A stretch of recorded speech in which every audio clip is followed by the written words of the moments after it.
Il arrive que les âmes les plus brisées se trouvent au moment précis où elles en ont le plus désespérément besoin. Dans un monde qui semblait les avoir oubliées toutes les deux, une femme solitaire et un ânon mourant étaient sur le point de découvrir la véritable signification du mot « appartenir ». Valérie Lemaire arpentait les sentiers escarpés des Cévennes depuis 3 longues années, portant sur son dos tout ce qu'elle possédait encore. Chaque lacet de ses chaussures de marche, chaque sangle de son sac usé par les intempéries, témoignait d'une existence réduite à l'essentiel, une fuite silencieuse loin des vestiges d'une vie antérieure. Elle avait appris à ne rien attendre des gens, à ne faire confiance qu'à la solidité de ses propres jambes et à la résilience de son propre esprit. Mais lorsqu'elle découvrit le jeune âne effondré près d'une ferme abandonnée, affamé et oublié, elle ne put se résoudre à continuer son chemin. La petite bête n'était plus que peau et os, un déchet abandonné au bord du chemin comme une ordure de la veille. La plupart des gens auraient poursuivi leur route sans un regard. Valérie, elle, s'agenouilla et fit un choix différent. Que se passe-t-il lorsque 2 âmes perdues décident de se sauver mutuellement? L'air matinal des Cévennes portait en lui la morsure de l'automne, une fraîcheur vive et pure à près de 1000 mètres d'altitude, chargée des parfums de bruyère et de terre humide. Valérie Lemaire resserra son manteau de laine autour d'elle alors qu'elle s'agenouillait près de l'âne effondré. Son sac à dos usé glissa de son épaule pour tomber sur l'herbe sèche. 3 années de vie dans ces montagnes lui avaient appris à lire les signes de la nature et de la souffrance.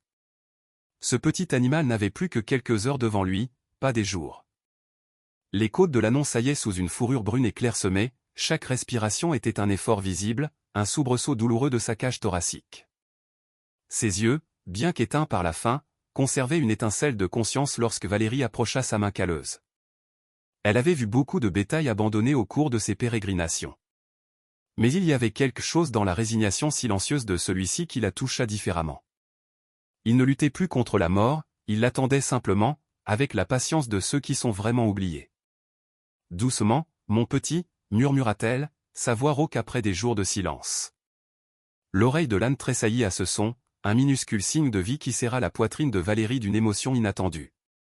Le mas abandonné s'étendait autour d'eux, un fantôme d'une autre époque. Le corps de ferme principal se trouvait à une 50aine de mètres, ses fenêtres sombres et sans rideaux ressemblaient à des orbites vides. La terrasse en pierre s'affaissait sous le poids des années de négligence, mais la structure du lieu était solide, une construction en pierre de taille qui pouvait résister à tout ce que les montagnes lui infligeraient. Plus important encore, Valérie entendait le son qui l'avait attiré hors du sentier de randonnée, le murmure de l'eau, quelque part à proximité. Elle se releva lentement, scrutant la propriété avec l'œil exercé de quelqu'un qui avait appris à survivre avec ce que les autres laissaient derrière eux. Une grange aux murs de pierre s'adossait à la colline. Quelques dépendances parsemaient le terrain, la plupart avec des toits de tuiles encore intacts. Et là, derrière la maison, elle repéra ce qu'elle avait espéré, un vieux puits à pompe manuelle avec une auge en bois en dessous. Depuis une semaine, Valérie transportait son eau dans 2 bouteilles en plastique, la rationnant soigneusement tandis qu'elle se dirigeait vers le sud, en quête de climat plus clément avant que l'hiver ne s'installe. Elle avait prévu de se réapprovisionner dans le prochain village, encore à une journée de marche à travers les montagnes. Mais les plans changent lorsque la vie place la souffrance sur votre chemin. Elle laissa tomber son sac, en sortit l'une de ses bouteilles et dévissa le bouchon en revenant vers l'âne. Les naseaux de l'animal se dilatèrent à l'odeur de l'eau, et il tenta de relever la tête. Valérie glissa son bras sous son cou, soutenant son poids tandis qu'elle inclinait la bouteille vers ses lèvres. L'âne but lentement d'abord, puis avec une urgence croissante. Valérie le laissa boire la moitié de la bouteille avant de la retirer, sachant que trop d'eau, trop vite, pourrait aggraver son état. Elle avait appris cette leçon en s'occupant des chevaux de son grand-père, à l'époque où elle avait encore un foyer où retourner. Le souvenir la frappa sans crier gare. Papy Jean lui apprenant à soigner une jument malade dans la grange derrière leur ferme en Bresse. Elle avait 12 ans alors, tout en genoux cagneux et en détermination farouche, insistant sur le fait qu'elle pouvait sauver n'importe quel animal si seulement elle essayait assez fort. Son grand-père avait souri et lui avait tendu la longe, disant qu'elle avait les mains douces pour ça. Cette ferme avait disparu maintenant, vendue pour payer les dettes après que la banque eut réclamé des prêts qu'il détenait depuis 30 ans. Ses parents s'étaient dispersés dans différentes régions, courant après le travail et laissant Valérie tracer sa propre voie. Elle avait choisi les montagnes parce qu'elles étaient l'opposé des terres agricoles plates et infinies qui avaient autrefois constitué tout son monde. Valérie chassa le souvenir et se concentra sur le présent. L'âne était toujours en vie, toujours réceptif. Cela signifiait qu'il y avait encore de l'espoir. Elle explora la propriété méthodiquement, son œil exercé cataloguant les ressources. La pompe du puits fonctionna après quelques efforts, faisant jaillir une eau claire et froide au goût pur. La grange contenait des restes de foin, moisis en surface, mais avec quelques balles récupérables en dessous. Plus important encore, la structure était saine, avec suffisamment d'espace pour abriter un humain et un animal des intempéries. La maison elle-même était fermée à clé, mais Valérie avait appris au cours de ses années d'errance des compétences que son grand-père n'aurait jamais approuvées. Une fenêtre brisée à l'arrière lui permit d'entrer dans une cuisine qui sentait la poussière et l'abandon, mais ne montrait aucun signe d'habitation récente. Des conserves s'alignaient sur les étagères du garde-manger. Leurs étiquettes étaient passées, mais leur contenu était probablement encore bon. Quelqu'un avait quitté cet endroit à la hâte, ou avait peut-être simplement renoncé et tourné les talons. À la mi-journée, Valérie avait établi un campement rudimentaire dans la grange. Elle avait déplacé l'âne dans un box vide, lui préparant une litière de paille propre qu'elle avait trouvée stockée dans le grenier. L'animal semblait déjà plus fort, levant la tête plus fréquemment et montrant de l'intérêt pour son environnement. « Tu es un battant », lui dit-elle en passant la main le long de son cou. « Tu avais juste besoin que quelqu'un te donne une chance. » L'ironie de la situation ne lui échappa pas. 3 ans plus tôt, c'était elle qui avait été sur le point de tout abandonner, debout au milieu des ruines de tout ce qu'elle avait jamais connu. La différence, c'est qu'elle avait eu 2 jambes fonctionnelles et assez d'entêtement pour continuer à avancer. Ce petit âne, lui, avait attendu que quelqu'un se soucie assez de lui pour s'arrêter. Alors que l'après-midi s'écoulait, Valérie établit des routines qui lui semblaient à la fois étrangères et familières.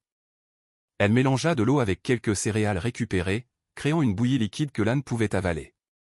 Toutes les quelques heures, elle l'encourageait à boire, soutenant sa tête lorsqu'il n'avait pas la force de la soulever seule. Elle parlait pendant qu'elle travaillait, sa voix remplissant la grange silencieuse d'histoires de ses voyages. Elle raconta l'hiver qu'elle avait passé dans une cabane de berger en Auvergne, apprenant à lire les signes météorologiques d'un vieux paysan qui avait eu pitié de son inexpérience. Elle parla de l'été où elle avait travaillé dans une tour de guet des incendies dans les Vosges, passant 3 mois seule avec pour seule compagnie des livres et ses propres pensées. « Je suis devenue douée pour être seule », confia-t-elle à l'âne, tandis que les ombres du soir s'allongeaient sur le sol de la grange. Peut-être trop douée. La respiration de l'âne s'était régularisée tout au long de la journée, ce n'étaient plus les halètements laborieux du matin. Ses yeux suivaient maintenant les mouvements de Valérie, ses oreilles se dressant lorsqu'elle parlait. De petites améliorations, mais des améliorations tout de même. Alors que l'obscurité s'installait sur le mas, Valérie se prépara un simple dîner avec les conserves et s'assit en tailleur à côté du box de l'âne. L'animal reposait son menton sur la paille, l'observant avec ses yeux sombres et intelligents. « Il te faut un nom, » dit-elle, en pensant au grand-père qui lui avait tout appris sur le soin des animaux.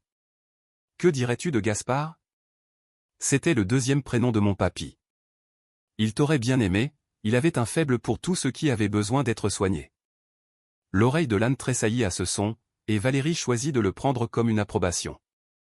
Elle avait prévu de ne faire que traverser cette vallée, comme elle en avait traversé des dizaines d'autres.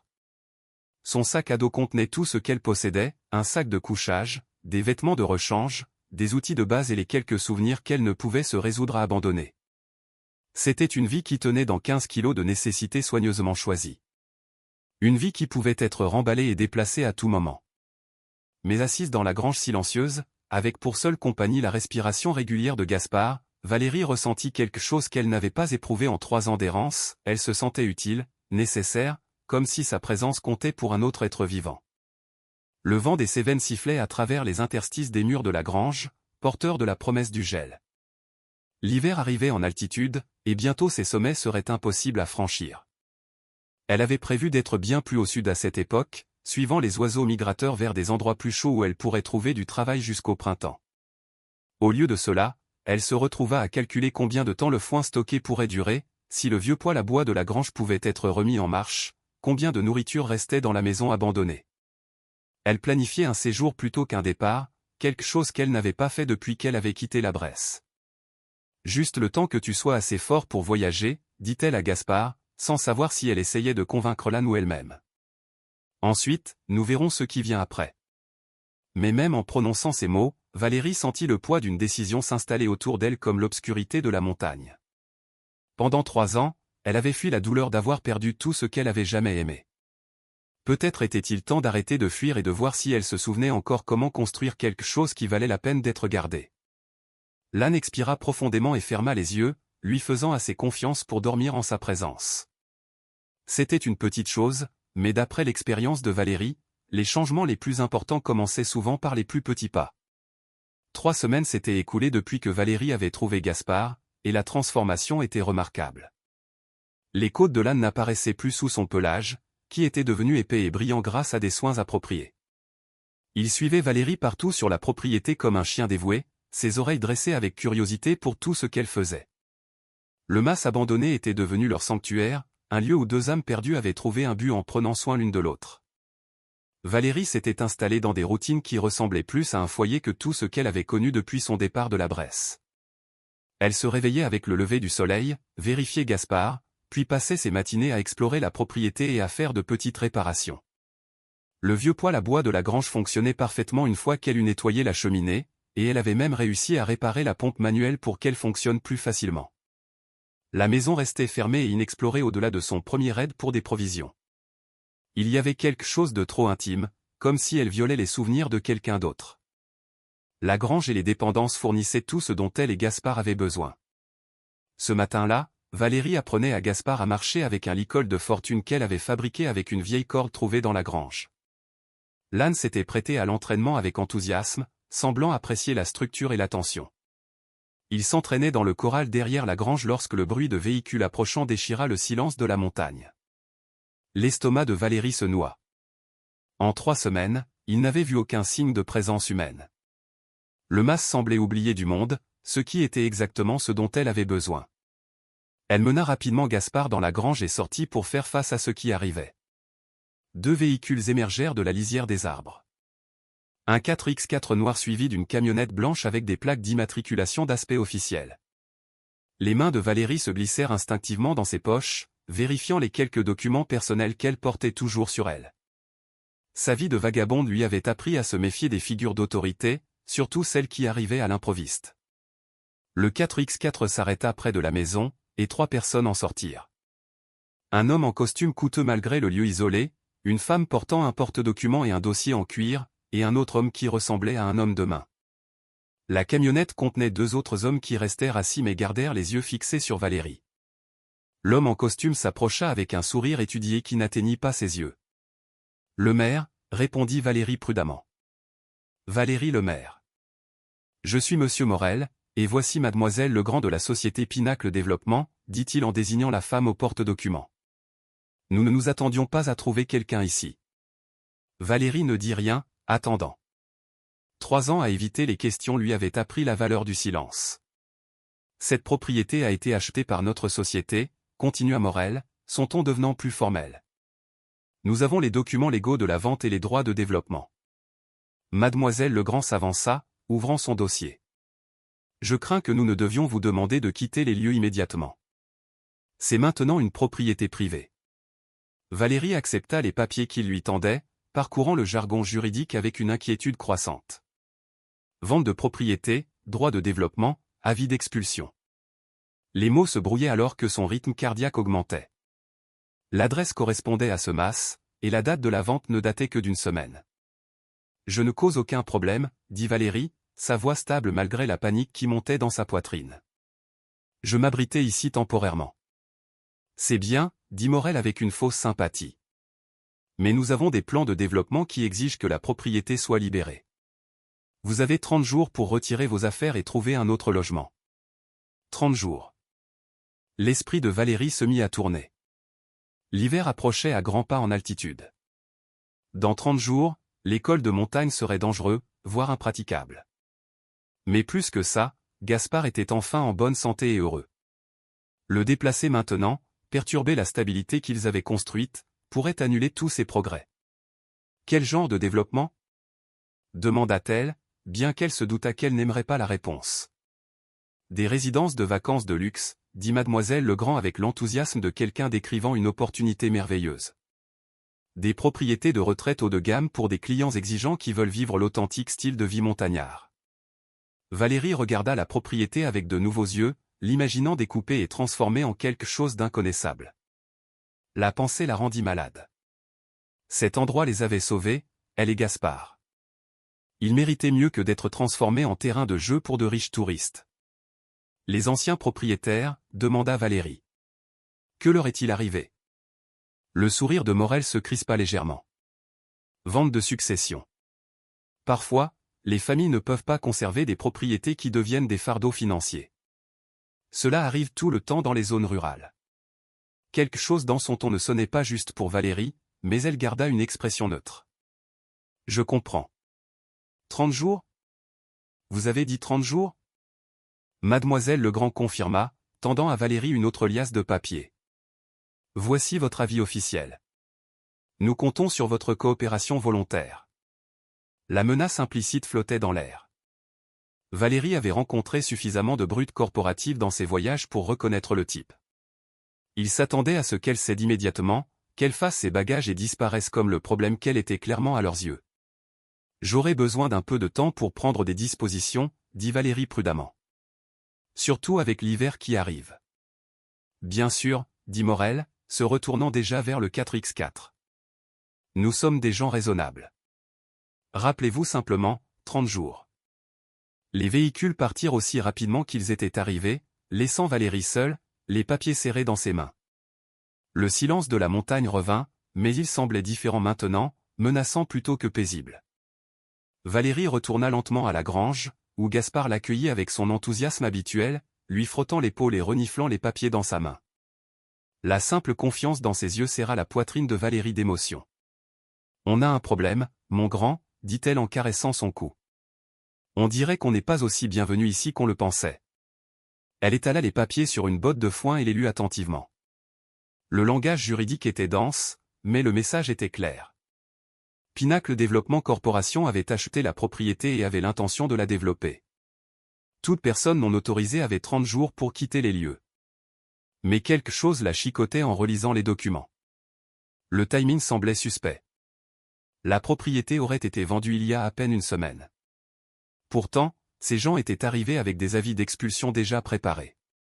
Soit ils étaient remarquablement efficaces, soit ils planifiaient cette confrontation depuis plus longtemps qu'ils ne l'avaient admis. Valérie avait appris à faire confiance à son instinct pendant ses années d'errance. Les gens qui voyagent légers et évitent les attaches développent des sens aiguisés pour savoir quand quelque chose ne va pas.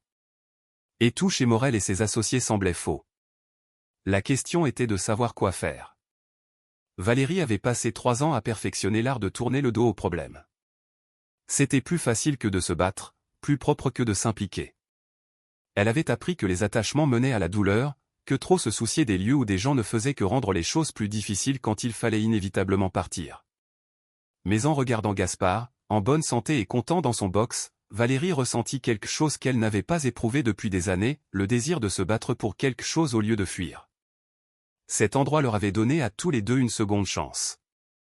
Il était peut-être temps d'arrêter d'accepter que les bonnes choses ne pouvaient pas durer. 30 jours, dit-elle à voix haute, les mots prenant le poids d'un défi plutôt que d'une échéance. Eh bien, Gaspard, on dirait qu'on va découvrir de quoi on est vraiment fait. L'âne inclina la tête à son ton, sentant le changement dans son humeur. Valérie lui gratta derrière les oreilles et prit une décision qui allait tout changer pour eux deux. Elle n'allait pas fuir cette fois. Le lendemain de la visite des promoteurs, Valérie se réveilla avec un sentiment de détermination qu'elle n'avait pas ressenti depuis des années. Gaspard l'accueillit avec son enthousiasme habituel, mais elle remarqua qu'il restait plus près d'elle, comme s'il sentait la tension qui s'était installée sur leur sanctuaire. Valérie avait passé la moitié de la nuit à réfléchir à leurs options, et la dure réalité était claire. Elle n'avait presque pas d'argent, aucun droit légal sur la propriété, et nulle part où aller avant que l'hiver ne rende les déplacements impossibles.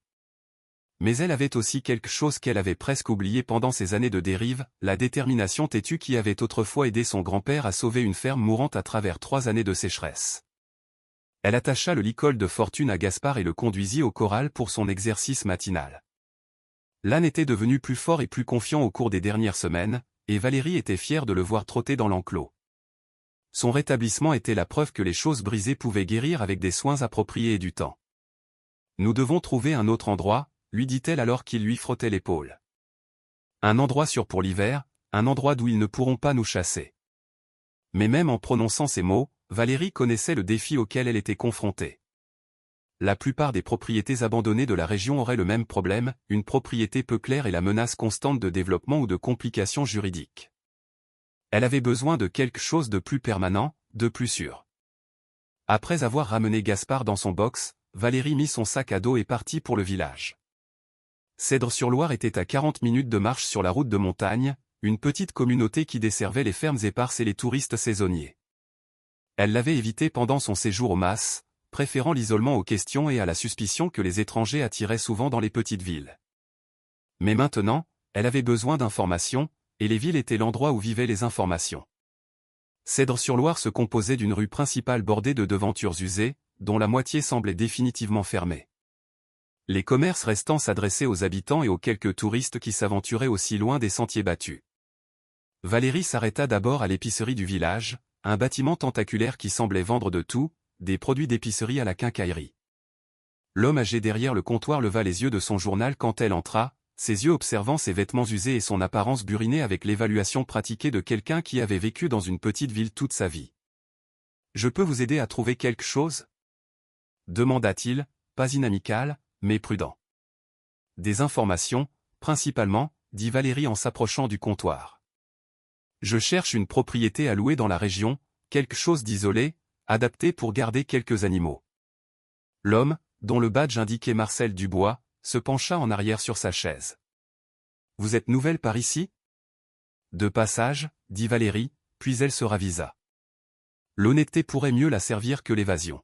« En fait, je loge au vieux Mas des Combes, sur la montagne, je m'occupe d'un animal que j'y ai trouvé. » L'expression de Marcel Dubois changea, devenant plus intéressé. « Le Mas des Combes.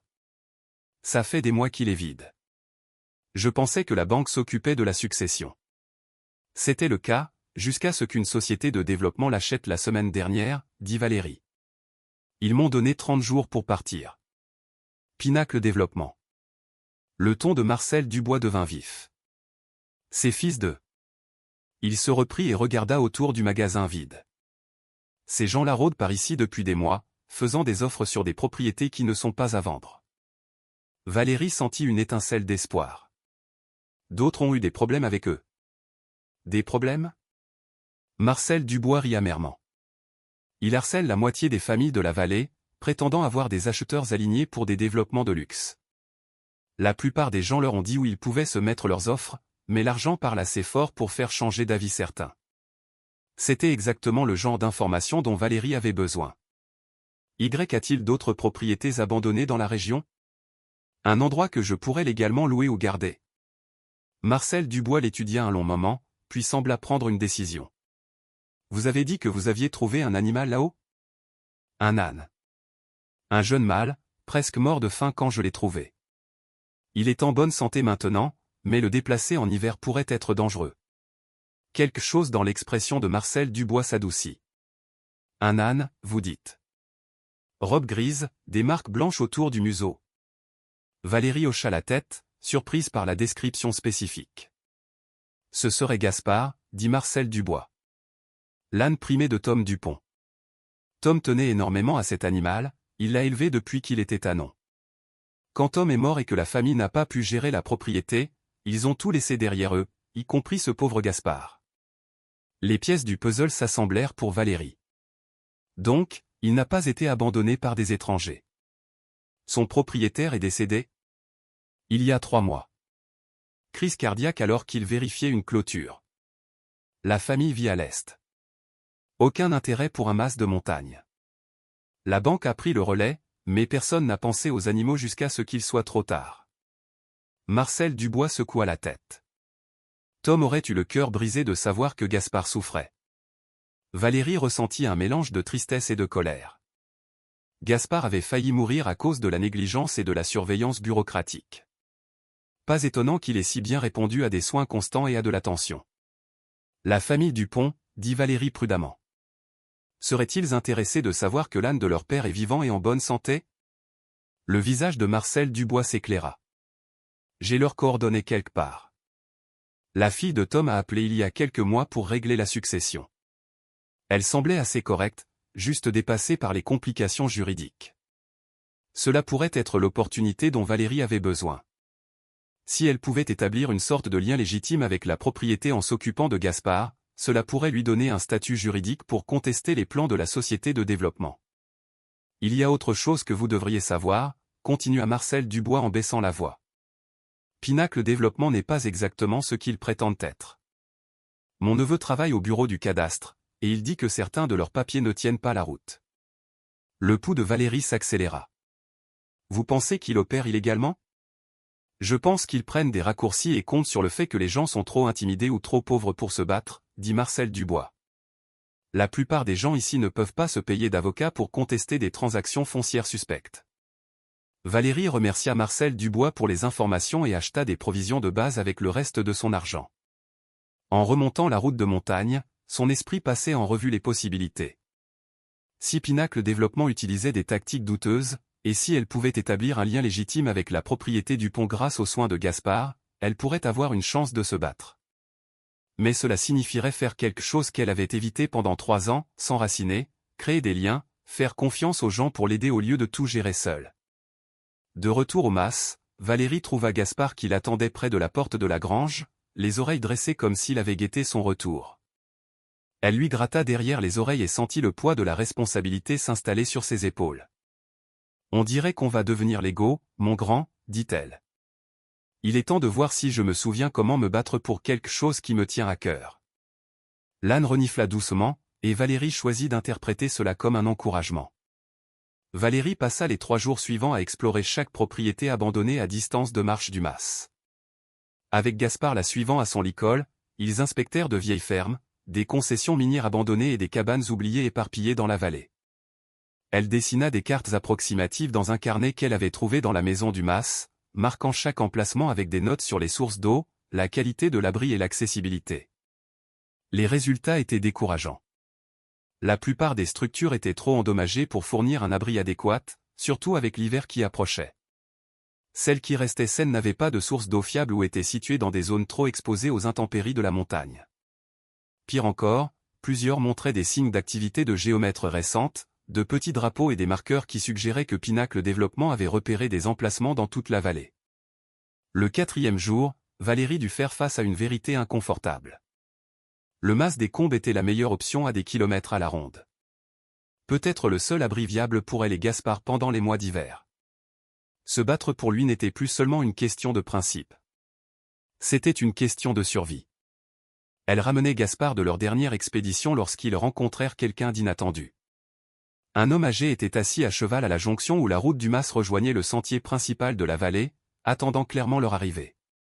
Son visage buriné et son attitude calme suggéraient quelqu'un à l'aise avec la solitude de la montagne, mais ses yeux perçants ne manquaient rien alors qu'ils approchaient. « Vous devez être la femme qui s'occupe de l'âne de Tom Dupont, dit-il sans préambule. Valérie s'arrêta, sa main se déplaçant instinctivement vers le licol de Gaspard. « Et vous êtes » ? Samuel Durand. Je possède le domaine à environ 8 km au sud d'ici. Il descendit de cheval lentement, favorisant sa jambe gauche. J'ai entendu au village que vous aviez des ennuis avec des promoteurs. Valérie étudia l'homme attentivement. Samuel semblait avoir la soixantaine, avec des cheveux argentés et le genre de peau tannée par le soleil qui venait de décennies de travail en plein air. Ses vêtements étaient pratiques, un jean usé, une chemise en flanelle, des bottes robustes, mais bien entretenues. Tout en lui suggérait la compétence et l'autonomie. Les nouvelles voyagent vite dans les petites villes, dit Valérie d'un ton neutre. Surtout quand elles impliquent des gens comme Pinacle Développement. Le ton de Samuel portait une pointe de colère. Ils me pressent de vendre depuis 3 mois. Et ils deviennent de plus en plus agressifs. C'était une information que Valérie devait entendre. Quel genre de pression? Ça a commencé avec des offres généreuses, puis des menaces implicites sur les impôts fonciers et les changements de zonage. La semaine dernière, ils ont suggéré que mon exploitation pourrait être citée pour des violations environnementales si je ne coopérais pas. La mâchoire de Samuel se crispa. Ça fait 40 ans que j'élève du bétail sur cette terre, et soudain je suis un danger pour l'environnement. Valérie sentit un frisson qui n'avait rien à voir avec l'air de la montagne. Il cible plusieurs propriétés. Chaque ferme et masse de la vallée qui se trouve sur un terrain décent. Ils veulent créer une sorte de complexe hôtelier de luxe, et ils ont besoin de beaucoup de terre pour que ça marche. Samuel regarda Gaspard, qui s'était approché pour inspecter le nouveau venu. Tom se serait battu bec et ongle contre eux. Il aimait trop cette vallée pour l'avoir transformée en terrain de jeu pour des citadins avec plus d'argent que de bon sens. L'âne laissa Samuel lui caresser le cou, répondant à la confiance douce dans le toucher de l'homme plus âgé. Valérie nota l'interaction. Gaspard était devenu un excellent juge de caractère pendant sa convalescence. Marcel Dubois, à l'épicerie du village, a mentionné que la famille Dupont pourrait vouloir savoir pour Gaspard, dit Valérie. Je pensais que si je pouvais établir une sorte de lien légitime avec la propriété. Je m'en suis déjà occupé, l'interrompit Samuel avec un léger sourire. J'ai appelé la fille de Tom hier. Il s'avère qu'elle était morte d'inquiétude pour ce qui était arrivé aux animaux de son père. Elle prend l'avion pour venir ici la semaine prochaine pour régler la succession correctement. Le cœur de Valérie bondit. Elle vient ici? Plus que ça. Quand je lui ai dit que quelqu'un avait sauvé Gaspard et l'avait soigné, elle est devenue très intéressée à vous rencontrer. Il semble qu'elle se sente coupable de toute la situation. Elle ne savait pas que son père avait des animaux qui avaient besoin de soins. Cela pourrait tout changer.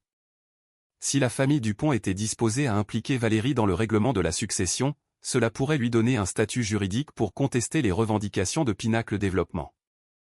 Il y a autre chose que vous devriez savoir, continua Samuel, son expression devenant plus sérieuse. J'ai fait des recherches sur Pinacle Développement. Un de mes amis travaillait pour le service foncier de l'État avant de prendre sa retraite. Selon lui, certains de leurs documents sont au mieux douteux. Valérie sentit les pièces d'un puzzle plus grand commencer à s'assembler. Quel genre de douteux? Des levées de propriété qui ne correspondent pas aux archives historiques. Des actes qui semblent être apparus du jour au lendemain. Le genre de choses qui arrivent quand les gens avec de l'argent pensent qu'ils peuvent contourner les exigences légales. Les yeux de Samuel se durcirent. J'ai déjà vu ça dans d'autres régions du pays. Des entreprises qui se spécialisent dans l'acquisition de propriétés rurales par des zones grises juridiques, comptant sur le fait que les habitants sont trop pauvres ou intimidés pour se battre. Les mains de Valérie se resserrèrent sur la longe de Gaspard. Alors, qu'est-ce qu'on fait?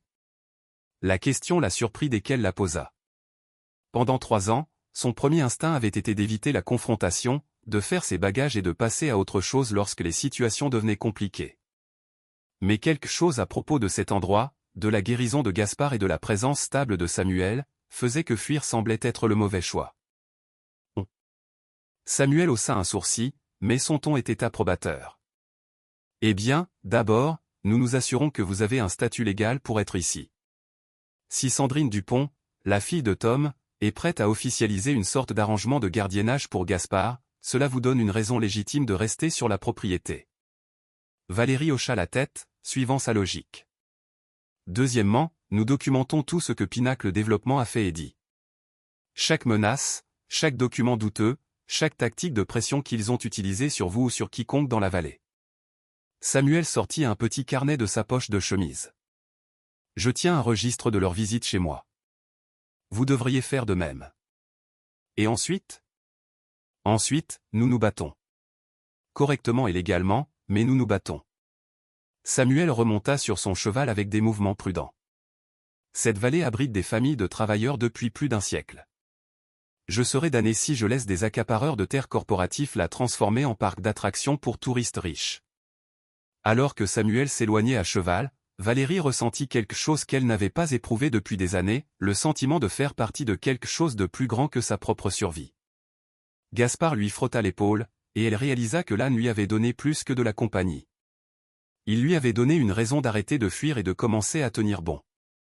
On dirait qu'on va avoir de la compagnie, mon grand, dit-elle en le ramenant vers la grange. Il est temps de se préparer pour un combat. Sandrine Dupont arriva un mardi matin dans une voiture de location qui semblait complètement déplacée sur la route de montagne. Valérie observa depuis la grange la berline compacte naviguer avec une difficulté évidente dans les ornières et les rochers, sa garde au sol citadine n'étant pas à la hauteur du terrain du mas. La femme qui en sortit était plus jeune que Valérie ne l'avait imaginé, peut-être la quarantaine, avec des cheveux bruns mi-longs et des vêtements qui suggéraient un professionnalisme d'entreprise plutôt qu'une praticité rurale. Mais ses yeux, lorsqu'ils croisèrent ceux de Valérie à travers la cour, avaient la même intelligence douce que Valérie avait vue chez Gaspard. « Vous devez être Valérie », dit Sandrine en s'approchant avec des pas prudents sur le sol inégal. « Je ne saurais trop vous remercier pour ce que vous avez fait pour Gaspard. L'âne en question avait entendu son nom d'origine et arriva au trot depuis le corral, les oreilles dressées avec curiosité. Le sang-froid de Sandrine se fissura quand elle le vit, en bonne santé, alerte et visiblement bien soigné. « Oh mon Dieu !» murmura-t-elle en s'agenouillant pour enlacer le cou de l'âne. « Papa t'aimait tellement. Je suis tellement désolé que nous t'ayons laissé seul. » La gorge de Valérie se serra à l'émotion brute dans la voix de Sandrine. Il ne s'agissait pas seulement de propriété ou de complications juridiques. Il s'agissait de famille, de culpabilité et du poids des décisions prises dans le deuil. « C'est un bon âne, » dit Valérie doucement. « Fort et intelligent. Votre père l'a bien dressé. » Sandrine se releva lentement, s'essuyant les yeux. « M. Durand m'a dit que vous l'aviez trouvé presque mort. Les factures de vétérinaire ont dû être énormes. » « Pas de vétérinaire, » dit Valérie. « Juste du temps et des soins. Parfois, c'est tout ce dont ils ont besoin. » Sandrine étudia Valérie avec un nouvel intérêt. « Vous avez de l'expérience avec les animaux ? » « J'ai grandi dans une ferme en Bresse. Je l'ai perdue il y a quelques années. » Valérie garda l'explication simple, pas prête à partager toute l'histoire de l'effondrement financier de sa famille et de sa dissolution ultérieure. « Je suis désolée, » dit Sandrine, et Valérie sentit qu'elle était sincère. Perdre les lieux familiaux, c'est dévastateur, même quand on sait que ça va arriver. Elles marchèrent ensemble vers la grange, Gaspard les suivant comme un chien excité. Valérie avait passé la matinée à nettoyer et à organiser, voulant montrer à Sandrine que la propriété avait été respectée et entretenue pendant son séjour. « C'est incroyable, » dit Sandrine en regardant autour de la grange. Elle est en meilleur état que du vivant de papa. Il devenait trop vieux pour suivre l'entretien, mais il était trop têtu pour l'admettre. Valérie lui montra les améliorations qu'elle avait faites, les portes de box réparées, les auges nettoyées, le stockage de nourriture organisé. De petites choses, mais qui démontraient son investissement dans le lieu au-delà de la simple survie. « La maison est toujours fermée, » dit Valérie. « Je ne me sentais pas le droit de fouiller dans les affaires personnelles de votre père. » Sandrine hocha la tête avec approbation. « Nous devrons nous en occuper éventuellement, mais j'apprécie votre discrétion. » Elle fit une pause, semblant rassembler ses pensées. « M. Durand a expliqué votre situation avec la société de développement. Je dois vous demander, avez-vous des documents de leur revendication sur cette propriété ?» Valérie sortit les papiers que Pinacle Développement lui avait donnés. Sandrine les lut attentivement, son froncement de sourcils s'accentuant à chaque page. « Ça n'a pas de sens, » dit-elle finalement. « La succession de papa est toujours en cours. La banque gère la propriété jusqu'à ce que nous puissions régler les complications juridiques, mais rien ne peut être vendu sans l'approbation du tribunal. » Valérie sentit une vague d'espoir. « Donc, leur revendication n'est pas légitime ? » Pas sur la base de ces documents. Ils indiquent une date de vente de la semaine dernière, mais j'étais au tribunal il y a 3 jours pour des questions de succession. Aucune vente n'a été autorisée. Le comportement professionnel de Sandrine s'aiguisa. Je travaille en droit des sociétés, pas spécifiquement en immobilier, mais j'en sais assez pour reconnaître des documents douteux quand j'en vois. Elles passèrent l'heure suivante à examiner les papiers en détail. Sandrine prit des notes et posa des questions pointues sur les interactions de Valérie avec les promoteurs. Sa formation juridique était évidente dans sa façon d'aborder le problème, méthodique, approfondie, axée sur les faits plutôt que sur les émotions. Il y a certainement quelque chose d'irrégulier dans leurs revendications, conclut Sandrine. Mais le prouver prendra du temps et probablement une action en justice. La question est de savoir quoi faire en attendant. Valérie redoutait cette conversation. Sandrine avait tout à fait le droit de lui demander de partir, indépendamment des complications juridiques avec Pinacle Développement. Elle était, après tout, une étrangère qui squattait une propriété privée. « Je sais que je n'ai aucun droit légal d'être ici », commença Valérie. Mais Sandrine leva la main. « En fait, c'est là que vous vous trompez. » Sandrine sortit une petite boîte en velours de son sac, l'ouvrant pour révéler une vieille montre de poche. C'était celle de mon grand-père. Papa disait toujours qu'elle représentait l'importance du timing, que la bonne personne apparaît au bon moment quand on en a vraiment besoin. Elle tendit la montre à Valérie, qui l'accepta avec confusion. Papa a passé ces derniers mois morts d'inquiétude pour cet endroit. Le mas tombait en ruine parce qu'il ne pouvait plus l'entretenir, mais il ne pouvait pas non plus se résoudre à le vendre. Et il avait le cœur brisé pour Gaspard, il n'arrêtait pas de dire que l'âne mourrait si quelque chose lui arrivait. La voix de Sandrine devint douce. Vous êtes apparu exactement au moment où on avait le plus besoin de vous. Ce n'est pas une coïncidence, c'est la providence. Valérie regarda la montre en or usé, sentant son poids dans sa paume. Qu'est-ce que vous voulez dire?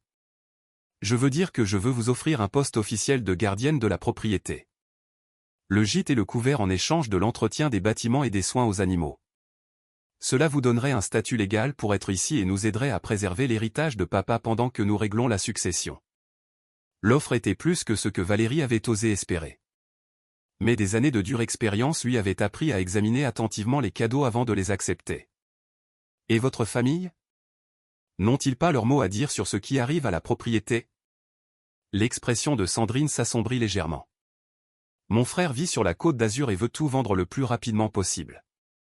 Il pense que je suis sentimental à propos d'une propriété de montagne sans valeur.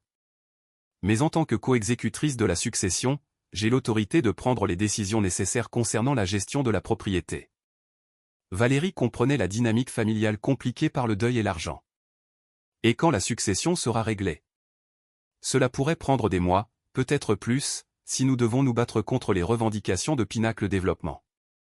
D'ici là, nous aurons une meilleure idée de ce que la propriété vaut vraiment et de ce que papa aurait voulu que nous en fassions. Sandrine croisa le regard de Valérie. Honnêtement, avoir quelqu'un ici qui se soucie vraiment de l'endroit me donne l'impression que nous honorons sa mémoire au lieu de simplement disposer de ses biens. La montre de poche tic-taquait régulièrement dans la main de Valérie, marquant des moments lourds de possibilités. Pendant 3 ans, elle avait évité exactement ce genre d'arrangement, des responsabilités formelles, des enchevêtrements juridiques, des liens qui seraient douloureux à rompre. Mais Gaspard choisit ce moment pour lui donner un coup de tête, lui rappelant que certaines responsabilités valaient la peine d'être acceptées. Je voudrais faire des améliorations, dit Valérie prudemment. Des travaux de réparation, des projets d'entretien, des choses qui pourraient coûter de l'argent au départ mais préserver la propriété à long terme. Dans la limite du raisonnable, oui. Je préférerais dépenser de l'argent pour entretenir l'endroit plutôt que de le voir se détériorer. Sandrine sortit une carte de visite. Voici mes coordonnées. Si Pinacle Développement ou quelqu'un d'autre vous cause des problèmes, appelez-moi immédiatement. Valérie hocha la tête, empochant la carte. Il y a autre chose que vous devriez savoir. Samuel Durand pense qu'il y a d'autres familles dans la vallée qui subissent des pressions similaires de la part de ses promoteurs. Il ne s'agit peut-être pas seulement de la propriété de votre père. Une saisie de terre coordonnée. Les instincts juridiques de Sandrine s'éveillèrent. Cela change considérablement la portée de l'affaire. S'ils utilisent des documents frauduleux pour acquérir plusieurs propriétés, cela devient une affaire pénale plutôt qu'un simple litige civil. La conversation fut interrompue par le bruit de véhicules approchant. Valérie se tendit, reconnaissant le bruit du moteur du 4x4 noir qui avait amené Morel et ses associés des semaines plus tôt. On dirait qu'on va avoir l'occasion de tester leurs documents, dit Sandrine d'un air sombre, redressant les épaules d'une manière qui rappelait à Valérie la détermination têtue de son père. Le 4x4 s'arrêta près de la maison, et Morel en sortit avec la même confiance étudiée qu'il avait montrée auparavant. Mais son expression changea lorsqu'il vit Sandrine, ne s'attendant clairement pas à rencontrer quelqu'un qui ressemblait à une avocate. « Je suis désolé, mais c'est une propriété privée, » cria-t-il. « Les intrus seront poursuivis. » Sandrine s'avança avec une autorité calme, et Valérie ressentit un moment de satisfaction féroce alors que la certitude de Morel vacillait. « Je suis Sandrine Dupont, exécutrice de la succession de Thomas Dupont, » dit Sandrine sèchement. « Et vous êtes l'individu qui a harcelé la gardienne de ma propriété avec des documents frauduleux. » La montre de poche dans la main de Valérie semblait tic-taquer plus fort alors que la confrontation commençait pour de bon. L'assurance de Morel se fissura visiblement face à l'autorité professionnelle de Sandrine. Valérie observa depuis la grange le juriste d'entreprise tenter de reprendre le contrôle d'une situation qui venait de tourner contre lui. « Mademoiselle Dupont, je présume. » Morel lissa son expression pour en faire quelque chose qui ressemblait à de la courtoisie. « Je crains qu'il n'y ait eu un malentendu. Nous avons des documents d'achat légitimes pour cette propriété. » « Que je serais très intéressé d'examiner, » répondit froidement Sandrine. « Puisqu'en tant qu'exécutrice de la succession, j'aurais dû approuver toute vente, et je peux vous assurer qu'aucune approbation de ce genre n'a été donnée. » Mademoiselle Legrand s'avança avec son porte-document, mais ses mouvements manquaient de la confiance précédente. Elle tendit à Sandrine une liasse de papier tout en jetant des regards nerveux à Morel. Sandrine prit son temps pour examiner les documents, sa formation juridique évidente dans la façon dont elle scrutait chaque page. Valérie put voir son expression devenir plus sévère à mesure qu'elle lisait. « C'est fascinant, dit finalement Sandrine. Selon ces documents, mon père a vendu cette propriété à votre entreprise 3 jours après sa mort. Ce serait un sacré tour de passe-passe, considérant qu'il était déjà enterré à ce moment-là. » Valérie sentit une vague de justification. La nature frauduleuse de la revendication de Pinacle Développement était maintenant indéniable, du moins pour quiconque voulait bien regarder les faits. La mâchoire de Morel se crispa. Les ventes de succession peuvent être compliquées. Peut-être y a-t-il eu une confusion administrative sur les dates exactes. Confusion administrative? La voix de Sandrine portait le tranchant de quelqu'un habitué aux négociations d'entreprise. Monsieur Morel, ces documents contiennent des signatures falsifiées et des affirmations de chronologie impossible. Dans ma profession, nous appelons cela de la fraude. La confrontation fut interrompue par l'arrivée de Samuel Durand, qui arriva à cheval avec la confiance tranquille de quelqu'un qui arrive exactement quand il l'a prévu. Valérie remarqua qu'il avait un appareil photo suspendu à la corne de sa selle et un dossier épais glissé dans ses sacoches. « Bonjour tout le monde, dit Samuel agréablement en descendant de cheval près du groupe. J'espère que je ne dérange rien d'important. » Morel avait l'air de vouloir ordonner à Samuel de partir, mais la présence calme de l'éleveur sembla dégonfler une partie de la suffisance du juriste d'entreprise. « Monsieur Durand, dit Sandrine avec un soulagement évident. Un timing parfait. J'expliquais justement à ces messieurs que leurs documents sont frauduleux. » Samuel hocha la tête comme si c'était exactement ce qu'il s'attendait à entendre. « Cela correspond à ce que j'ai trouvé dans mes propres recherches. Je pensais que cela pourrait vous intéresser. » Il tendit à Sandrine le dossier de ses sacoches. À l'intérieur se trouvaient des documents photocopiés, des photographies et ce qui semblait être de la correspondance officielle. Il s'avère que Pinacle Développement a été bien occupé dans tout le pays, expliqua Samuel. Mon ami au service foncier m'a aidé à suivre leurs activités. 17 propriétés acquises au cours des 6 derniers mois, toutes par le biais de documents douteux. Plusieurs familles ont porté plainte auprès du procureur général de l'État. Valérie observa attentivement le visage de Morel et vit quelque chose qui ressemblait à de la panique vaciller sur ses traits. Quel que soit le jeu auquel Pinacle Développement jouait, il ne s'attendait pas à ce niveau de résistance organisée.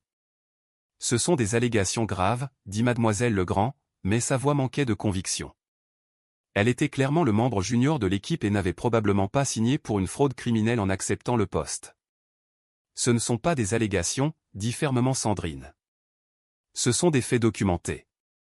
Et je soupçonne que lorsque nous examinerons vos documents de géomètre de plus près, nous trouverons des irrégularités similaires. Samuel plongea à nouveau dans ses sacoches et en sortit un papier plié. Je m'en suis déjà occupé. Voici le levé original de la propriété du pont, déposé auprès du département en 1987. Comparez-le à celui de vos documents de développement. Sandrine étala les deux levés sur le capot du 4x4 de Morel, et même Valérie pouvait voir les divergences. Des limites de propriété qui ne correspondaient pas. Des chiffres de superficie qui étaient différents. Et, le plus accablant, un ruisseau qui existait sur le levé original mais qui avait été éliminé de la version de Pinacle Développement. Des données de levée délibérément falsifiées, dit Sandrine avec une satisfaction professionnelle. C'est un crime en France. Morel sembla enfin réaliser que sa position était intenable. Peut-être devrions-nous reporter cette discussion jusqu'à ce que nous puissions clarifier certaines de ces questions de documentation. Oh, je pense que nous avons clarifié bien assez de choses, l'interrompit Sandrine. Vous et votre entreprise êtes en train de violer une propriété privée avec des revendications frauduleuses. Je vous suggère de partir immédiatement et de ne pas revenir sans une autorisation légale légitime. L'équipe d'entreprise se retira vers ses véhicules, mais Morel s'arrêta avant de monter dans le 4x4, son masque de courtoisie professionnelle ayant complètement glissé, révélant quelque chose de bien plus laid en dessous. Ce n'est pas fini, dit-il, sa voix portant une menace indubitable. Vous ne comprenez pas le genre de ressources auxquelles nous avons accès. Vous battre contre nous vous coûtera plus que ce que vous pouvez vous permettre. Samuel s'avança légèrement, sa présence calme étant en quelque sorte plus intimidante que n'importe quelle menace verbale. Monsieur Morel, ça fait 40 ans que j'ai affaire à des brutes d'entreprise. Vous n'êtes pas aussi effrayant que vous le pensez. Après que les véhicules eurent disparu sur la route de montagne, les 3 humains et un âne se tinrent dans le silence soudain. Valérie se sentit épuisée, mais victorieuse. Ils avaient gagné cette manche, mais les derniers mots de Morel suggéraient que le combat était loin d'être terminé. « Eh bien, » dit Sandrine, brisant le silence. C'était instructif. Ils mènent définitivement une opération criminelle, pas seulement un développement foncier agressif. Samuel hocha la tête d'un air sombre. Ce qui signifie qu'ils sont dangereux. Les gens impliqués dans la fraude n'aiment pas être exposés, surtout quand il y a autant d'argent en jeu. Valérie sentit un frisson qui n'avait rien à voir avec l'air de la montagne. Quel genre de dangereux? Difficile à dire, répondit Samuel. Ça pourrait être du harcèlement juridique, des poursuites frivoles, des pressions sur les fonctionnaires locaux. Ça pourrait être une intimidation plus directe. Il regarda Valérie sérieusement. Vous êtes sûr de vouloir rester ici? Ça pourrait devenir moche. La question força Valérie à affronter ses propres motivations. Il y a 3 ans, le premier soupçon de problème l'aurait poussée à faire son sac et à disparaître sur le sentier. Elle était devenue une experte pour éviter les complications et les conflits. Mais alors que Gaspard s'approchait et posait sa tête contre son épaule, Valérie réalisa qu'elle avait déjà fait son choix. Cet endroit leur avait donné à tous les deux une seconde chance d'appartenir à quelque chose. Certaines choses valaient la peine de se battre. Je reste, dit-elle fermement. La place de Gaspard est ici, et apparemment la mienne aussi. Sandrine sourit pour la première fois depuis le début de la confrontation. Bien, parce que j'ai le sentiment que nous allons avoir besoin de toute l'aide possible. Samuel remonta sur son cheval mais s'arrêta avant de partir. J'organise une réunion de toutes les familles concernées pour demain soir. Il est temps que nous commencions à coordonner notre réponse au lieu de nous battre seuls. Alors qu'il s'éloignait, Valérie réalisa qu'elle n'essayait plus seulement de survivre jusqu'au printemps. Elle faisait maintenant partie d'une communauté, avec toutes les responsabilités et les liens que cela impliquait. C'était terrifiant et exaltant à la fois. La réunion communautaire eut lieu dans la maison de Samuel, une vaste structure en pierre qui témoignait de générations de gestion prudente. Valérie arriva avec Sandrine alors que le soleil se couchait derrière les montagnes, peignant la vallée de nuances d'or et de pourpre qui lui rappelait pourquoi les gens se battaient pour préserver des endroits comme celui-ci. À l'intérieur, elle se retrouva parmi 8 autres familles, toutes confrontées à des pressions similaires de la part de Pinacle Développement. Les histoires étaient d'une familiarité déprimante, des offres initiales généreuses suivies d'intimidations juridiques, de documents douteux et de menaces concernant les impôts fonciers et les violations environnementales. Samuel se tenait devant le groupe rassemblé, ses mains burinées tenant un épais dossier en manille. « Merci d'être venu. Je sais que certains d'entre vous prennent des risques rien qu'en étant ici, mais nous avons atteint un point où la résistance individuelle ne suffit plus. » Valérie remarqua les regards nerveux échangés entre certains participants. C'étaient des gens qui avaient vécu tranquillement dans cette vallée pendant des décennies, peu habitués à être ciblés par des prédateurs d'entreprise. Avant de discuter de notre réponse, continua Samuel, il y a quelque chose que vous devez tous savoir sur moi. Quelque chose qui change la portée de ce à quoi nous avons affaire. Il ouvrit le dossier et étala des documents sur sa table basse. Valérie se rapprocha et sentit son souffle se couper. Des badges d'identification fédéraux, de la correspondance officielle avec des en-têtes gouvernementaux, des photographies de Samuel dans des vêtements et des contextes très différents. Mon nom est Samuel Durand. Mais pendant 23 ans, j'étais l'agent spécial Samuel Durand, du service des crimes financiers de la Gendarmerie nationale. La pièce devint complètement silencieuse. Valérie regarda les documents, essayant de concilier le paisible éleveur qu'elle avait connu avec l'officier de police judiciaire révélé dans ses papiers. J'ai pris ma retraite il y a 5 ans et j'ai acheté ce domaine parce que je voulais la paix et la tranquillité, continua Samuel. Mais les vieilles habitudes ont la vie dure, et quand Pinacle Développement a commencé à me mettre la pression, je n'ai pas pu m'empêcher d'enquêter sur leur passé. Il sortit une autre liasse de documents, marqués de sceaux officiels du SCF. Pinacle Développement Corporation est une société écran pour l'organisation Volkov, une opération de blanchiment d'argent qui est sur le radar fédéral depuis 3 ans. Ils utilisent des acquisitions foncières frauduleuses pour blanchir de l'argent provenant de diverses entreprises criminelles, trafic de drogue, traite des êtres humains, vente d'armes illégales. Valérie sentit le monde basculer autour d'elle. Ce qui semblait être un conflit foncier local faisait en fait partie d'une opération criminelle majeure. Les terres qu'il acquiert ne sont pas vraiment destinées au développement, expliqua Samuel. C'est pour créer un réseau complexe de transactions immobilières apparemment légitimes qui font paraître l'argent sale propre. Ils ont besoin de propriétés isolées où ils peuvent contrôler toutes les variables. Sandrine leva la main comme si elle était dans une salle d'audience. Vous dites que le mas de mon père a été spécifiquement ciblé pour le blanchiment d'argent? Le mas de votre père, mon domaine, et toutes les autres propriétés de cette vallée avec les bonnes caractéristiques, emplacement éloigné, situation de propriété peu claire, population locale trop petite pour monter une résistance efficace. L'expression de Samuel était sombre. Nous sommes tombés au milieu d'une enquête fédérale sans le savoir. Une autre éleveuse, une femme âgée nommée Marthe Martin, prit la parole d'une voix tremblante. Sommes-nous en danger? Je veux dire, en danger réel. La pause de Samuel avant de répondre dit à Valérie tout ce qu'elle avait besoin de savoir. L'organisation Volkov n'a généralement pas recours à la violence pour l'acquisition de propriétés. C'est trop désordonné et attire une attention indésirable. Mais ils ne tolèrent pas non plus l'exposition de leurs opérations. Il regarda autour de la pièce sérieusement. En contestant leurs revendications et en rassemblant des preuves, nous sommes devenus des personnes d'intérêt pour des gens très dangereux. L'estomac de Valérie se noua. Elle pensa à Gaspard qui attendait au mas, confiant et vulnérable. Elle pensa à Sandrine, qui s'était retrouvée mêlée à cette histoire à cause de l'âne de son père. Le poids des conséquences imprévues pesait sur elle. « Pourquoi ne nous avez-vous pas dit cela plus tôt ?» demanda un autre éleveur, la colère pointant dans sa voix. « Parce que je devais confirmer mes soupçons avant de vous mettre tous potentiellement en danger, » répondit Samuel. « Et parce que j'espérais que nous pourrions résoudre cela au niveau local sans impliquer les autorités fédérales. » L'esprit de Valérie était en ébullition, mais quelque chose la dérangeait dans la chronologie. « Vous avez dit que vous enquêtiez sur eux depuis 3 ans, mais vous n'avez pris votre retraite qu'il y a 5 ans. » L'expression de Samuel devint encore plus sérieuse. « L'organisation Volkov m'a coûté ma carrière, Valérie. Il y a 3 ans, j'étais l'agent principal d'une force d'intervention enquêtant sur leurs activités dans une région des Pyrénées. Nous les tenions. Dossier financier, témoignages, tout le paquet. Il sortit une coupure de journal datée de 3 ans plus tôt. Le titre disait « Agent fédéral accusé de falsification de preuves dans une affaire très médiatisée. » Ils ont des gens partout. Juges, procureurs, forces de l'ordre.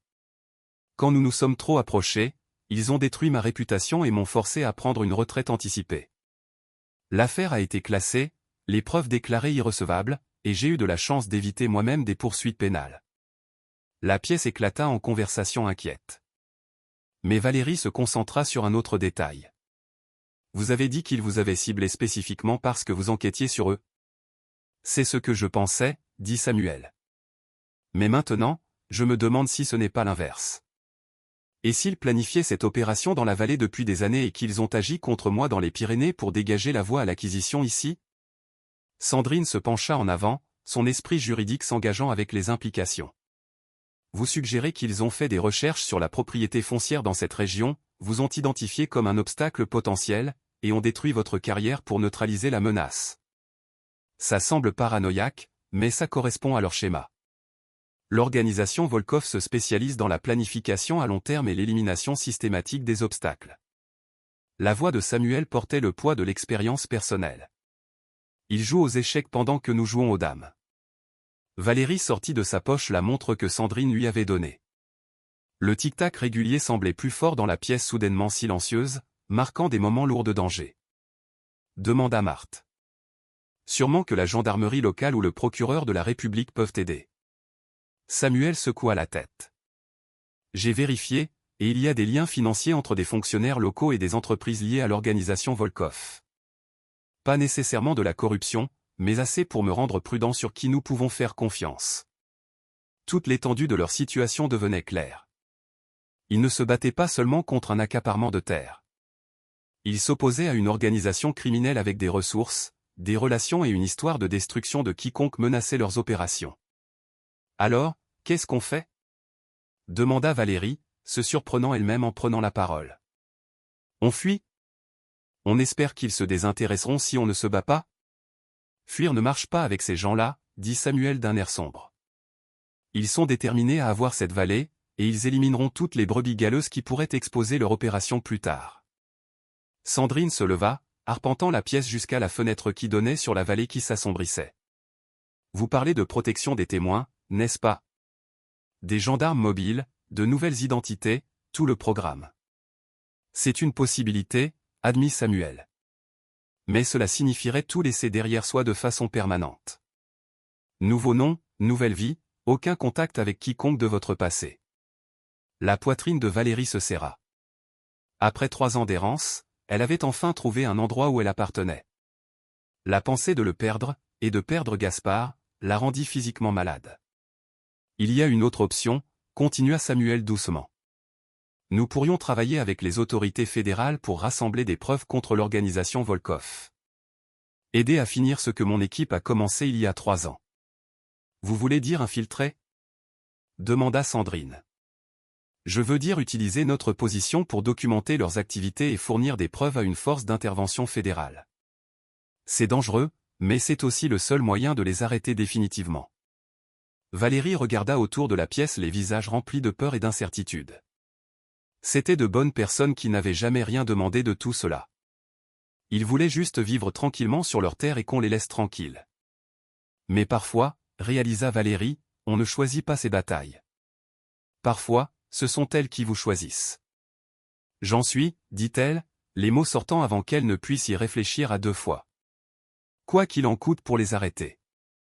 La montre de poche tic-taquait régulièrement dans sa main, marquant le moment où tout changea à nouveau. 3 jours après la révélation sur l'organisation Volkov, Valérie se retrouva dans la position surréaliste d'aider à planifier une enquête fédérale tout en essayant de maintenir l'apparence d'une vie de ferme normale. Samuel avait réussi à contacter ses anciens collègues du SCF, et en 48 heures, une force d'intervention avait été discrètement assemblée pour recueillir des preuves contre l'opération de blanchiment d'argent. Le plan était élégant dans sa simplicité, bien que terrifiant dans son exécution. Valérie, Sandrine et plusieurs autres propriétaires continueraient à résister aux avances de Pinacle Développement tout en documentant secrètement chaque interaction. Samuel utiliserait sa connaissance des procédures d'enquête fédérale pour s'assurer que les preuves seraient recevables au tribunal. Pendant ce temps, des agents infiltrés s'infiltreraient dans l'organisation sous d'autres angles. Valérie se tenait dans la grange avec Gaspard, vérifiant son licol pour la 3e fois ce matin-là. La radio d'urgence que Samuel avait fournie était posée sur une botte de foin à proximité, crépitant occasionnellement avec des mises à jour de statut codé de la force d'intervention. La normalité de s'occuper de l'âne semblait presque absurde compte tenu des circonstances, mais cela l'ancrait aussi dans ce pourquoi il se battait. « Ça va, mon grand » demanda-t-elle en grattant derrière les oreilles de Gaspard. L'âne se blottit contre elle, ignorant bienheureux que sa simple présence avait déclenché une enquête fédérale sur le crime organisé. Sandrine s'approcha de la maison, portant 2 tasses de café et arborant l'expression déterminée qui était devenue familière au cours de la semaine passée. « Samuel est là, dit-elle. Il dit que nous devons revoir le plan une dernière fois avant le retour prévu de Morel. » Ils avaient appris par Marcel Dubois à l'épicerie du village que Pinacle Développement avait l'intention de faire une autre visite, cette fois avec des documents juridiques supplémentaires et ce que Morel avait appelé des « incitations financières à la coopération ». La force d'intervention y voyait une occasion de recueillir des preuves de corruption et de tactiques d'intimidation.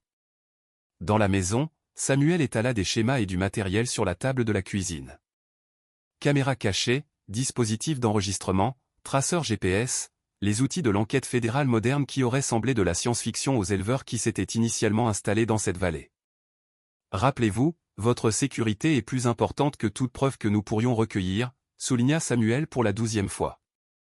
Si la situation dégénère au-delà de l'intimidation, vous activez le bouton de panique et vous sortez immédiatement. Valérie palpa le petit appareil clipsé à l'intérieur de sa poche de veste. Un bouton ferait accourir des agents fédéraux depuis 3 positions différentes autour de la propriété. C'était rassurant et terrifiant à la fois. Et s'ils amènent plus de gens cette fois-ci ? Demanda Sandrine. Morel semblait assez en colère quand il est parti. Ils le feront probablement, admit Samuel. Mais ils essaient toujours de maintenir l'apparence d'opération commerciale légitime. La violence manifeste attirerait exactement le genre d'attention qu'ils essaient d'éviter. La matinée s'éternisa dans une préparation tendue. Valérie se surprit à vérifier et revérifier le matériel, à douter de chaque aspect du plan. L'attente était plus difficile que le danger réel, lui donnant trop de temps pour penser à tout ce qui pourrait mal tourner. Juste après le déjeuner, le son familier de véhicules approchant résonna dans la vallée. Mais cette fois, ce n'était pas seulement le 4x4 noir de Morel. Un convoi de 3 véhicules remonta la route de montagne, suggérant que Pinacle Développement avait décidé de faire une démonstration de force sérieuse. « C'est parti », murmura Sandrine, activant l'équipement d'enregistrement avec des mouvements qui étaient devenus automatiques à force de pratique. Valérie se positionna près de la grange où elle pouvait observer les événements tout en restant près de Gaspard. L'âne sentit sa tension et se pressa contre elle, offrant le réconfort d'une loyauté simple et sans complication. Morel sortit du véhicule de tête avec 2 autres hommes que Valérie n'avait jamais vus. Tous 2 portaient des costumes coûteux malgré le cadre rural et se déplaçaient avec la confiance contrôlée de personnes habituées à obtenir ce qu'elles veulent par l'intimidation. Derrière eux venait Mademoiselle Legrand avec son porte-documents, mais elle semblait nettement mal à l'aise. L'associé junior n'avait clairement pas signé pour ce que Pinacle Développement était devenu. Le 3e véhicule déchargea 4 autres hommes, ceux-ci en vêtements décontractés qui dissimulaient mal les protubérances d'armes dissimulées. Pas exactement des gardes du corps, mais le genre d'exécutants qui opèrent dans des zones grises juridiques. Sandrine sortit à leur rencontre avec le même professionnalisme calme qu'elle avait montré lors de leur première confrontation. Mais Valérie pouvait voir la tension dans ses épaules. Samuel restait à l'intérieur de la maison, surveillant la situation grâce à des caméras cachées tout en maintenant la communication avec la force d'intervention fédérale. « Mademoiselle Dupont », cria Morel avec une fausse jovialité. « J'espère que vous avez eu le temps de reconsidérer notre conversation précédente. » « J'ai eu le temps de faire des recherches plus approfondies sur votre organisation, » répondit Sandrine d'un ton égal. Les résultats ont été très instructifs. L'un des nouveaux hommes s'avança, et Valérie sentit son souffle se couper. Contrairement au vernis corporatif de Morel, cette personne dégageait une menace authentique.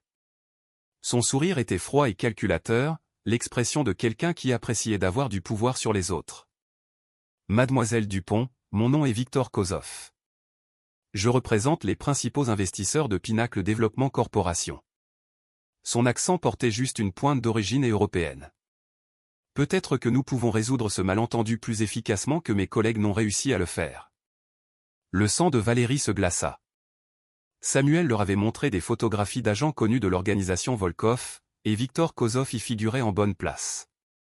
Il n'avait plus affaire à des avocats d'entreprise. Il faisait face à de véritables membres de l'organisation criminelle. « Il n'y a pas de malentendu, » dit Sandrine, bien que Valérie puisse entendre le léger tremblement qui s'était glissé dans sa voix. « Cette propriété n'est pas à vendre, et vos documents sont frauduleux. » Le sourire de Kozov s'élargit, mais n'atteignit jamais ses yeux. « Je pense que vous comprenez mal la nature de notre relation commerciale, Mademoiselle Dupont. Nous ne faisons pas une demande. » Les hommes arrivés dans le 3e véhicule se dispersèrent nonchalamment, prenant des positions qui encerclaient de fait Sandrine. Ce n'était pas ouvertement menaçant, mais le message était clair. La main de Valérie se déplaça instinctivement vers le bouton de panique, mais elle se força à attendre. Il devait documenter les tactiques d'intimidation avant d'appeler à l'aide. « Vous me menacez, monsieur Kozov ?» demanda Sandrine, sa formation juridique l'aidant à maintenir son sang-froid malgré le danger évident. « Je vous explique la réalité, » répondit Kozov doucement. « Parfois, les gens ont besoin d'être éduqués sur les conséquences plus larges de leurs décisions. Par exemple, saviez-vous que votre frère sur la Côte d'Azur a récemment connu quelques difficultés financières malheureuses ? » Le visage de Sandrine devint pâle. « De quoi parlez-vous ? » Des pertes d'investissement, des complications fiscales, le genre de problèmes qui peuvent détruire les moyens de subsistance d'une personne s'ils ne sont pas résolus rapidement. Le ton de Kozov restait conversationnel, mais la menace était indubitable. Bien sûr, ces problèmes pourraient disparaître aussi facilement qu'ils sont apparus, avec la bonne motivation. Valérie réalisa qu'ils avaient franchi une ligne, passant de l'intimidation immobilière à des menaces directes contre des membres de la famille. Sa main se crispa sur le bouton de panique, mais Kozov n'avait pas terminé.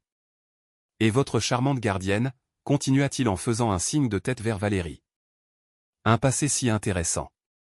3 ans à se déplacer d'un endroit à l'autre, ne restant jamais assez longtemps pour établir des liens, presque comme si elle fuyait quelque chose. » La glace se forma dans l'estomac de Valérie. Que savait-il de son passé ? Les gens qui vivent en marge de la société ont souvent des raisons d'éviter l'attention officielle, poursuivit Kozov avec une fausse sympathie. Statut d'immigration, mandat d'arrêt en cours, dettes impayées. Le genre de problème qui pourrait rendre la vie très difficile si les mauvaises personnes s'y intéressaient. La menace était claire. Obéir ou faire face à des conséquences qui s'étendaient bien au-delà de la situation immédiate. Valérie réalisa que fuir n'était plus une option. Ils en savaient trop sur elle, sur Sandrine, sur tous ceux qui participaient à la résistance. Vous avez 24 heures pour finaliser le transfert de propriété, annonça Kozov, sortant un document d'aspect officiel de sa veste. Après cela, nous serons forcés d'explorer des méthodes alternatives pour résoudre cette situation. Il posa les papiers sur le capot du 4x4 de Morel et commença à retourner vers son véhicule. La confiance désinvolte de son mouvement suggérait quelqu'un qui n'avait jamais douté de sa capacité à obtenir ce qu'il voulait. Sandrine resta figée sur place, clairement dépassée par l'ampleur des menaces. Valérie prit une décision qui la surprit par sa certitude. « Monsieur Kozov » cria-t-elle en s'avançant depuis la grange, Gaspard la suivant de près. « Avant de partir, il y a quelque chose que vous devriez savoir. » L'agent criminel se retourna avec une légère curiosité, s'attendant probablement à des supplications ou à une capitulation. « Vous avez fait une erreur » continua Valérie, sa voix se renforçant à chaque mot. « Vous pensez que nous sommes isolés et vulnérables, mais vous vous trompez. Cette vallée a quelque chose que vous ne comprenez pas. »« Et qu'est-ce que c'est » demanda Kozov avec une condescendance amusée. Valérie regarda les montagnes qui étaient devenues sa maison, le mas qui les avait sauvés, elle et Gaspard, Sandrine qui avait choisi de faire confiance à une étrangère pour l'héritage de son père. « Elle a des gens qui se soucient d'elle, dit-elle simplement. Et les gens qui se soucient de quelque chose sont bien plus dangereux que vous ne le pensez. » L'amusement de Kozov s'estompa légèrement, mais il maintint son attitude composée en montant dans son véhicule. Le convoi partit avec la même efficacité menaçante qu'à son arrivée, laissant un silence de mauvais augure dans son sillage. Valérie activa son bouton de panique, et en quelques minutes, des agents fédéraux sortirent de positions dissimulées autour de la propriété. Alors qu'ils envahissaient la zone, documentant les preuves et coordonnant leurs réponses, Valérie réalisa que la vraie bataille ne faisait que commencer. Mais pour la première fois en 3 ans, elle ne fuyait pas un combat. Elle tenait bon et protégeait quelque chose qui valait la peine d'être sauvé. La force d'intervention fédérale se mit en mouvement avec une précision rapide dès que Valérie activa le bouton de panique. En 10 minutes, la propriété du mas fourmillait d'agents coordonnant ce qui ressemblait à une opération militaire. Samuel sortit de la maison, portant du matériel de communication. Sa transformation de paisible éleveur en officier de police judiciaire était complète et troublante. L'agent Léa Duval, chef de la force d'intervention, passa en revue le matériel d'enregistrement. Audio et vidéo des menaces directes, tentatives d'extorsion et confirmation de l'identité de Victor Kozov, rapporta Samuel avec une efficacité professionnelle. Preuve claire d'une activité criminelle organisée visant plusieurs propriétés. Valérie se retrouva près de la grange avec Gaspard, se sentant comme une observatrice d'événements qui lui échappaient. L'âne semblait également confus par l'activité soudaine, ses oreilles pivotant pour suivre les mouvements d'étrangers armés sur son territoire. Sandrine s'approcha, l'air secoué mais déterminé. L'agent Duval veut nous transférer immédiatement dans une maison sécurisée. Il pense que Kozov va intensifier ses actions quand il réalisera que nous travaillons avec les autorités fédérales. La pensée de quitter le mas, d'abandonner l'endroit où elle avait enfin trouvé la stabilité, serra la poitrine de Valérie de panique. Et Gaspard ? On ne peut pas le laisser ici. Je sais, dit doucement Sandrine. C'est pourquoi je ne pars pas. L'agent Duval entendit et se détourna de sa session de planification tactique. Mademoiselle Dupont, je dois souligner que rester ici vous expose à un risque important. L'organisation Volkov n'hésite pas à éliminer les témoins lorsque leurs opérations sont menacées.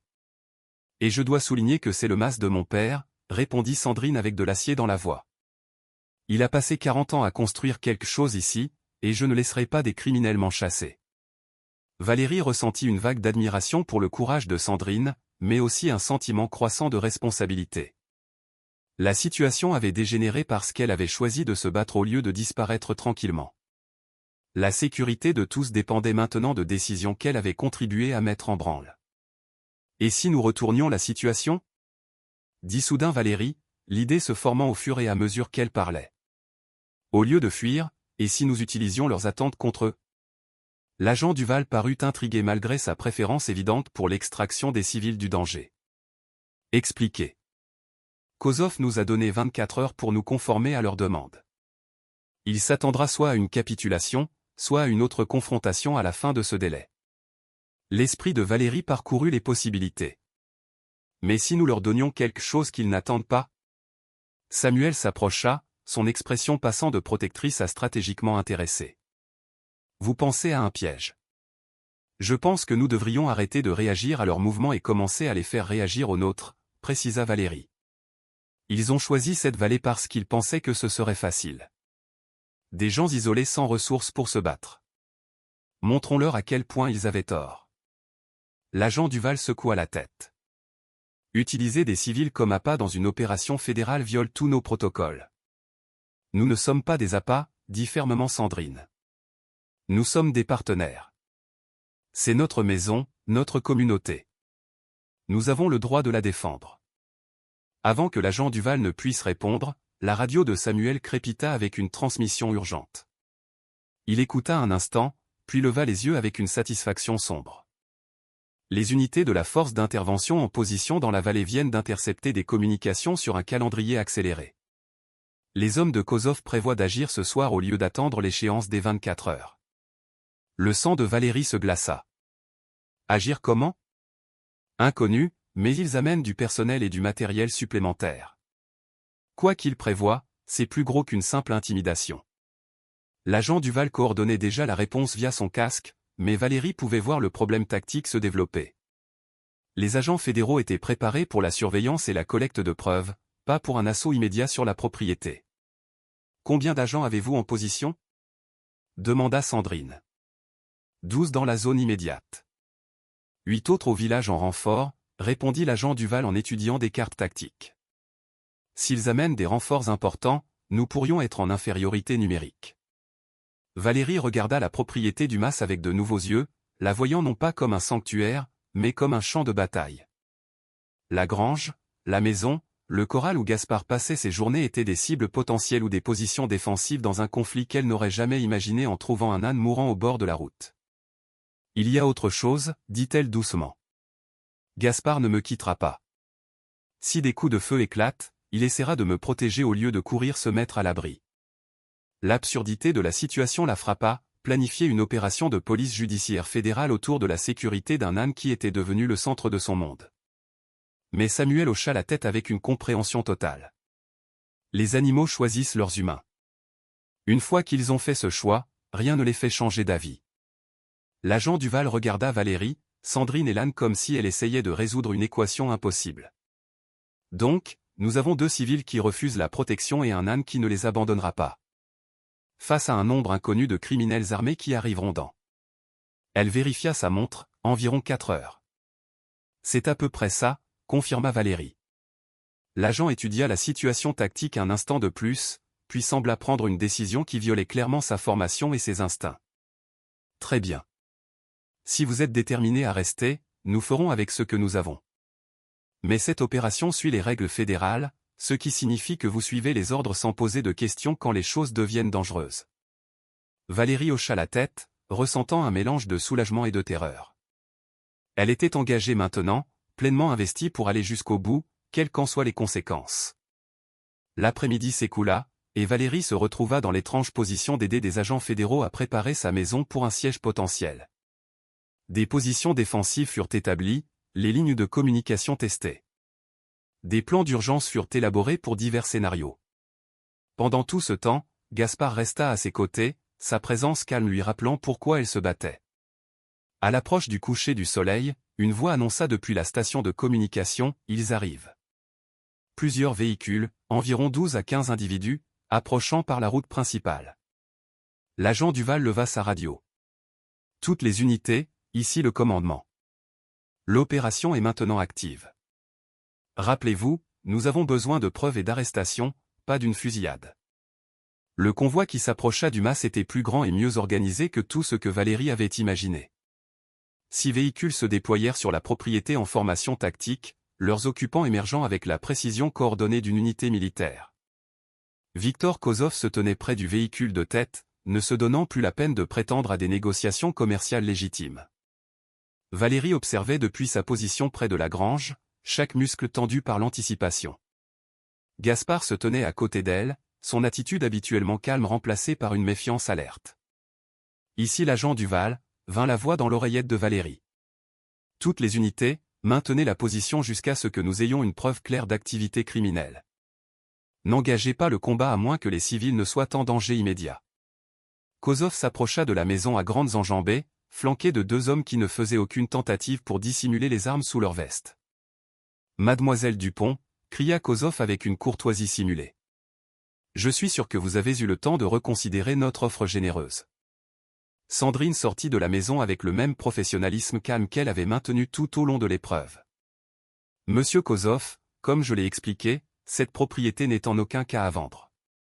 Le sourire de Kozov s'effaça complètement. Je crains que vous ne compreniez mal la nature de notre relation commerciale.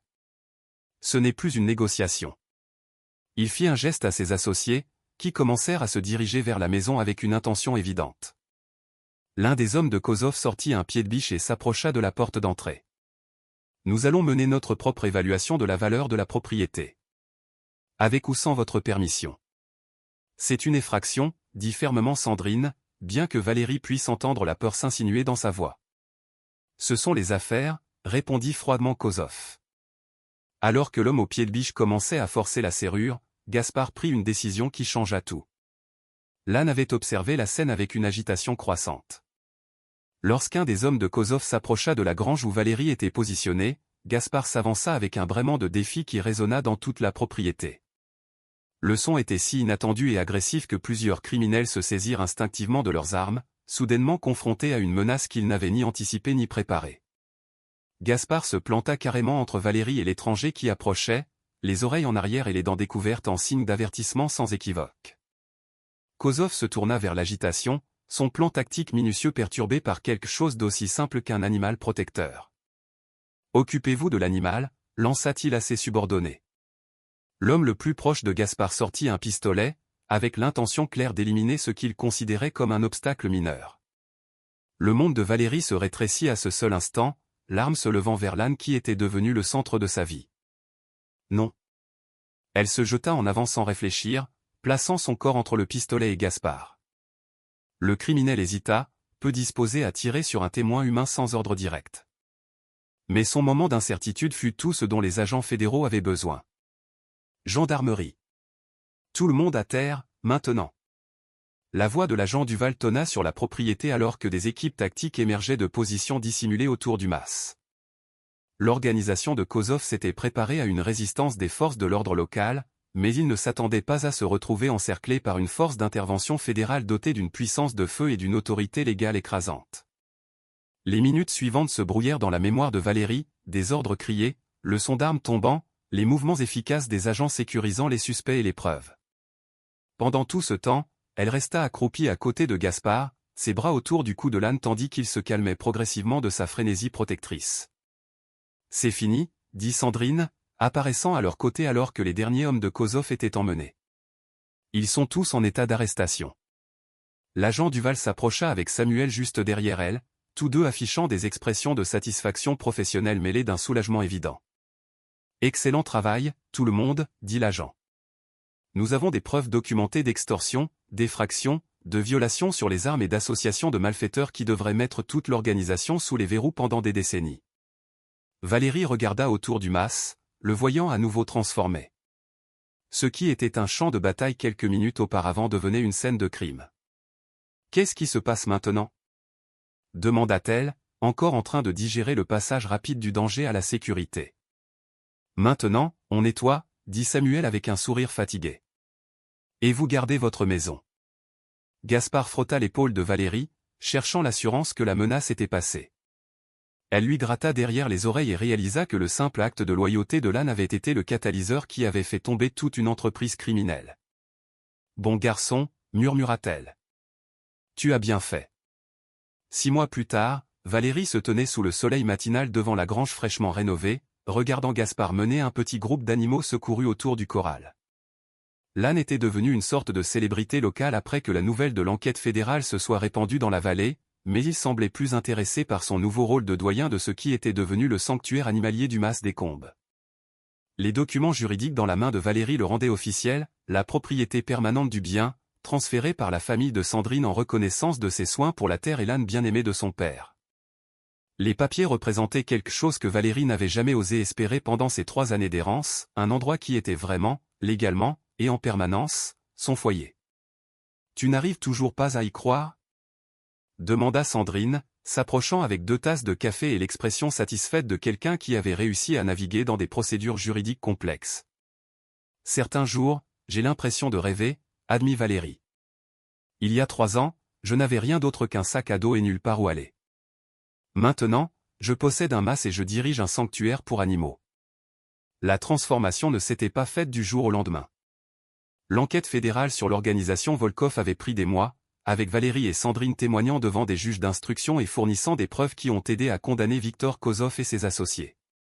Pendant ce temps, la nouvelle du travail de Valérie avec les animaux abandonnés s'était répandue.